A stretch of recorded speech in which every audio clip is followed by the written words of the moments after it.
Hello दोस्तों, नहर्स world में आपका स्वागत है। आज हम बैड बॉयज राइड और डाई मूवी पर एक्सप्लेनेशन करेंगे। ये 2024 में रिलीज हुई थी। तो और देर न करते हुए चलिए सीधे वीडियो की ओर बढ़ते हैं। कहानी मियामी में शुरू होती है जब जासूस माइक लोअरी और मार्कस बर्नेट एक कार्यक्रम के लिए सड़कों पर भाग रहे होते हैं।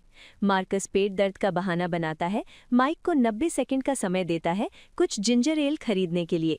दुकान में मार्कस जिंजर एल, स्किटल्स और एक हॉट डॉग खरीदता है। एक बंदूकधारी अपराधी आता है उस दुकान को लूटने के इरादे से। माइक तब प्रवेश करता है और हॉट डॉग खाने के लिए मार्कस को फटकार लगाता है। बातचीत के दौरान मार्कस अपराधी का हाथ हिलाता है और माइक उसके पैर में गोली मार देता है। इसके बाद दोनों उस कार्यक्रम में जाते हैं जहां माइक अपनी फिजिकल थेरेपिस्ट क्रिस्टीन से शादी करने वाला होता है। उत्सव के बीच में मार्कस को घातक दिल का दौरा पड़ता है। उसे दौरे पड़ते हैं जिसके कारण वो बेहोश हो जाता है।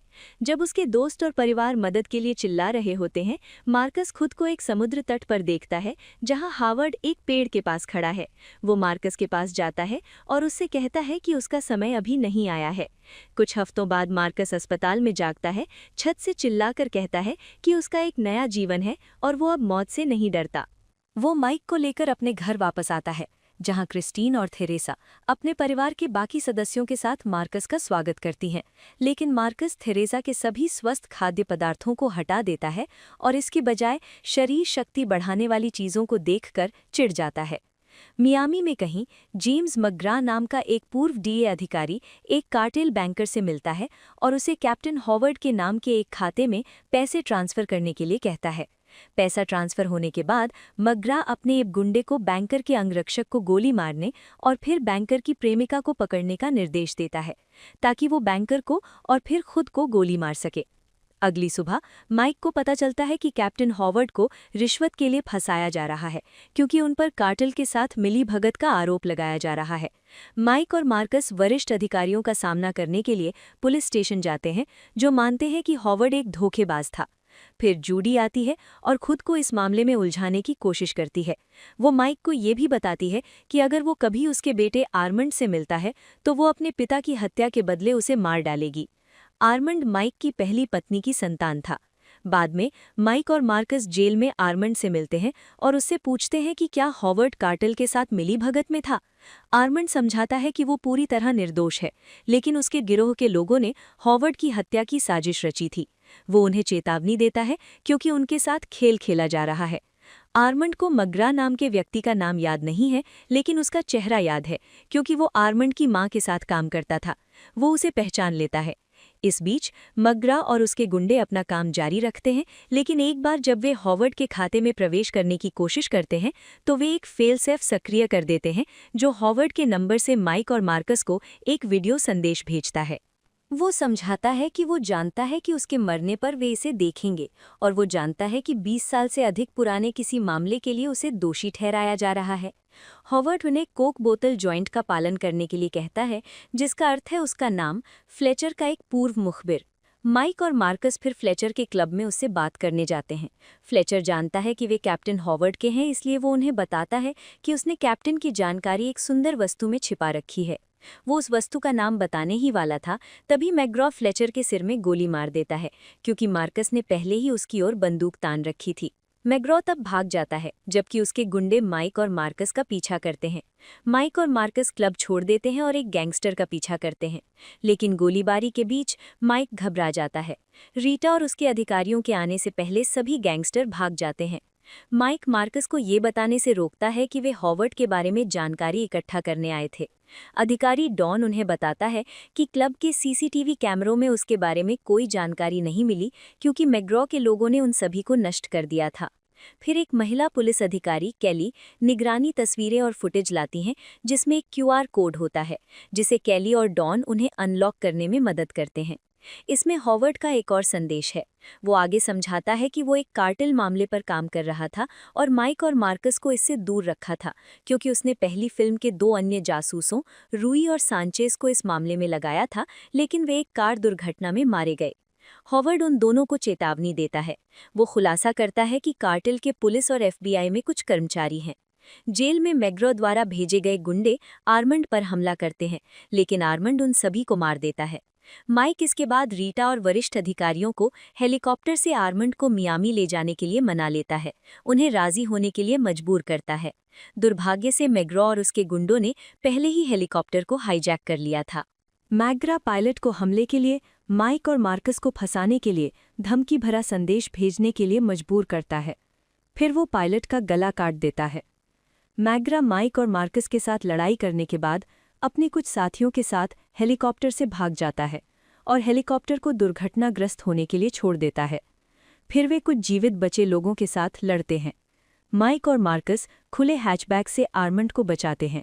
आर्मंड, माइक और मार्कस के साथ हेलीकॉप्टर एक झील में क्रैश लैंड करता है। आर्मंड भागने की कोशिश करता है, लेकिन माइक उसे रोकता है। मार्कस उन्हें शांत करता है और आर्मंड उनके साथ चला जाता है। वो जाने के लिए राजी हो जाता है। दुर्घटना स्थल पर अधिकारी हेलीकॉप्टर की निगरानी करते समय जूडी रीटा को पायलट का धमकी भरा संदेश सुनाती है, जहां माइक, मार्कस और आर्मंड सभी को हत्या का भगोड़ा घोषित किया जाता है। मैग्रा मियामी के हर गैंगस्टर को एक संदेश भेजता है कि इन तीनों को मारने के लिए बड़े इनाम का वादा किया जाएगा। माइक और मार्कस इसके बाद आर्मंड के पीछे भागते रहते हैं, जंगल से भागने का तरीका सीखते हुए। रात होने पर मार्कस माइक को अपने बेटे के साथ अच्छे संबंध बनाने के लिए कहता है, लेकिन उनमें से कोई भी संपर्क करने में दिलचस्पी नहीं रखता। फिर वे एक ट्रेलर पार्क में पहुंचते हैं और कुछ रेडनेक से कपड़े चुराते हैं, लेकिन वे पकड़े जाते हैं और बंदूक की नोक पर गाना गाने के लिए मजबूर किए जाते हैं। इस बीच आर्मंड ट्रक को एक तार से जोड़ता है और इसे चालू करता है, जिससे तीनों भाग निकलते हैं। मियामी वापस आने के बाद उनका ट्रक खराब हो जाता है। माइक मियामी के एक बार डांसर ताबी के पास जाता है और उसे बंदूक, कपड़े और एक कार का इंतजाम करने के लिए कहता है। ताबी उनकी मदद करने का नाटक करती है, लेकिन वो इनाम से बचने की कोशिश करती है ताकि वो भाग सके। वे वहां अन्य गैंगस्टरों को बुला सकते हैं। जब गैंगस्टर उन्हें पकड़ लेते हैं तो मार्कस के निर्देश पर तीनों गैंगस्टरों के साथ लड़ाई शुरू करते हैं। इस बीच अन्य गैंगस्टर आते हैं, जिनमें मैनी द बुचर भी शामिल है, जो माइक का हाथ हथौड़े से कुचलने का बदला लेना चाहता है। मार्कस माइक और आर्मंड के साथ मिलकर एक वैन चलाकर मैनी को दूसरी कार से कुचल देता है, जिसके कारण मोलोटोव कॉकटेल से उसकी मौत हो जाती है। इसके बाद तीनों भाग निकलते हैं और आगे आने वाले गैंगस्टरों पर गोलियां चलाते हैं। जूडी उनका पीछा करती है और आर्मंड को गोली मारने की कोशिश करती है। कुछ देर गाड़ी चलाने के बाद तीनों वैन से कूद जाते हैं, जिससे इंजन में आग लग जाती है और वो विस्फोट हो जाता है। माइक, मार्कस और आर्मंड डॉन के घर जाते हैं, जहां वे कैली को पाते हैं, जो खुलासा करती है कि कैली आर्मंड के साथ रिश्ते में है। हालांकि कैली आर्मंड की मदद करने में अनिच्छुक है, डॉन कैली को मना लेता है। इसके बाद वे माइक और मार्कस को आर्मंड को खोजने के लिए जो सबूत इकट्ठा किए हैं, उनकी जांच करने में मदद करने के लिए सहमत होते हैं। मैग्रा की पहचान करने के लिए बहुत कोशिश करने के बाद वे निगरानी फुटेज में उसे खोजने में सक्षम होते हैं। इसके बाद डॉन मैग्रा के इतिहास की खोज करता है, पता लगाता है कि उसे और उसकी टीम को कार्टेल द्वारा बंधक बनाकर प्रताड़ित करके मार दिया गया था, जिसमें वो अकेला जीवित बचा था। माइक तब रीटा को फोन करके मैग्रा के बारे में बताता है। कुछ समय बाद माइक और मार्कस अपने दोनों घरों में डॉन के सुरक्षा कैमरों के माध्यम से देखते हैं कि मैग्रा ने क्रिस्टीन और मार्कस के परिवार को छुड़ाने के लिए अपने गुंडों को भेजा है। माइक जब क्रिस्टीन से संपर्क करने की कोशिश करता है तो मार्कस भी रेगी से संपर्क करता है और उसे आने वाले खतरे के बारे में चेतावनी देता है। रेगी थेरेसा, मेगन और लिटिल मार्कस को छिपा देता है, जबकि वो अपनी बंदूक पकड़ता है और अपनी क्षमता दिखाता है। वो अकेले ही 15 गुंडों को मार डालता है और मार्कस के परिवार को सुरक्षित रखता है। मार्कस उसकी क्षमता पर प्रसन्न होता है। इस बीच क्रिस्टीन कैली माइक से मिलने आती हैं, जो माइक और मार्कस की बेगुनाही साबित करने में मदद करना चाहती थीं। माइक क्रिस्टीन को फोन पर बताता है कि गुंडे आने वाले हैं, लेकिन मैग्रा और उसके गुंडे पहले ही प्रवेश कर चुके हैं। मैग्रा तब माइक से बात करता है और उससे कहता है कि यदि वो आर्मंड और हॉवर्ड के सभी सबूत उसे दे देता है तो वो क्रिस्टीन और कैली को सुरक्षित वापस कर देगा। आर्मंड बिना किसी हिचकिचाहट के मैग्रा के पास जाने के लिए तैयार हो जाता है, लेकिन माइक को हिचकिचाहट है क्योंकि वो जानता है कि किसने मैग्रा को उनके ठिकाने के बारे में जानकारी दी है।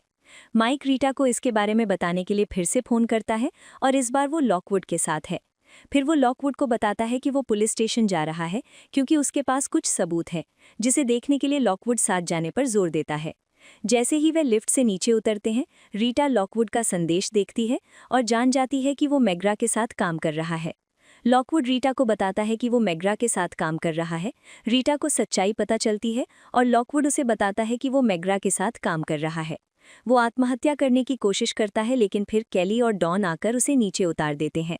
वे लॉकवुड से काफ़ी देर बात करते हैं और उसकी आवाज़ को स्कैन करते हैं, जिससे माइक लॉकवुड के भेष में मैग्रा से मिलने के लिए कॉल करता है। माइक फिर मार्कस, आर्मंड, रीटा, केली और डॉन को बताता है कि इस समय उनमें से 5 ही एकमात्र विश्वसनीय हैं। फिर वे गद्दारों से मिलने के लिए प्रसिद्ध मगरमच्छ पार्क में जाते हैं, जहां ड्यूक नाम के एक विशाल एल्बिनो मगरमच्छ का आवास बताया जाता है। मैग्रा को क्रिस्टीन और केली को ले जाने के लिए एक विमान आता है। माइक मग्रह को गोली मारने की कोशिश करते ही फिर से घबरा जाता है और डरता है कि वो क्रिस्टीन को मार सकता है। पानी में मौजूद मगरमच्छ आमंड के ठिकाने के पास आने लगता है। मग्रह को एहसास होता है कि कोई पास में है। एक गुंडा उसे देख लेता है और आमंड उस पर गोली चला देता है, जिससे वो पानी में गिर जाता है, लेकिन मगरमच्छ उसे खा जाता है। माइक फिर मग्रह और क्रिस्टीन के पीछे जाता है, जबकि लॉकवुड भाग जाता है और सभी मग्रह के गुंडों के साथ लड़ाई शुरू करते हैं। लॉकवुड तब एक विमान में चढ़ता है और जाने की कोशिश करता है, लेकिन रीटा विमान पर गोलियां चलाती है, जिससे पूरी इमारत ढह जाती है। लॉकवुड डॉन के हाथ में गोली मारता है और फिर रीटा को गोली मारने की कोशिश करता है, लेकिन रीटा उसे पानी में ढकेल देती है, जो ड्यूक द क्रोकोडाइल का आवास है, और लॉकवुड ड्यूक का भोजन बन जाता है। इस बीच आमंड मग्राह के कई गुंडों के चंगुल से केली को बचाता है, उन्हें मार डालता है और उसे एक सुरक्षित स्थान पर ले जाता है। मार्कस उस समुद्र तट पर पहुंचता है जिसे उसने अपने सपने में देखा था, लेकिन मग्राह उसे वहां पकड़ लेता है। माइक उनके पास आता है और मग्राह उसे मार्कस और क्रिस्टीन के बीच एक को चुनने के लिए कहता है। माइक मग्राह को उसकी जैकेट के पीछे से गोली मारता है ताकि मग्राह पर बेहतर निशाना लगा सके, जिससे मार्कस भाग निकलता है। माइक तब मग्राह को गोली मारता है, अंततः उसके सिर में गोली मार देता है। जूडी आमंड के पास जाती है और उसे गोली मारने लगती है, लेकिन केली हस्तक्षेप करती है और जूडी को बताती है कि उसने उसकी जान बचाई है, जिससे जूडी नरम पड़ जाती है और आमंड को जाने के लिए कहती है। माइक आमंड को भागने में मदद करता है। पुलिस के घटनास्थल पर पहुंचकर मग्राह के बाकी गुंडों को गिरफ्तार करने के साथ ही खबर घोषित की जाती है कि कैप्टन हावर्ड को आधिकारिक तौर पर दोषमुक्त कर दिया गया है। माइक, मार्कस और उनका परिवार पिकनिक के लिए पार्क में इकट्ठा होते हैं। माइक और मार्कस ग्रिल पर कौन क्या पकाएगा, इस पर बहस करने लगते हैं। रेगी अपना चिकन लेकर आता है और पूछता है कि क्या वो इसका इस्तेमाल कर सकता है।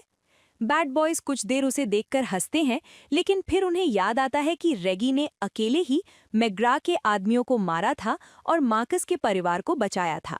वे पीछे हटने के लिए सहमत हो जाते हैं और रेगी को ग्रिल का उपयोग करने देते हैं, जिससे रेगी थोड़ा मुस्कुराता है। और यहीं पर फिल्म खत्म होती है। वीडियो पसंद आया हो तो लाइक कर देना, चैनल पर नए हो तो सब्सक्राइब कर लेना। तो मैं आपसे अगले वीडियो में मिलूंगा, तब तक के लिए ख्याल रखना।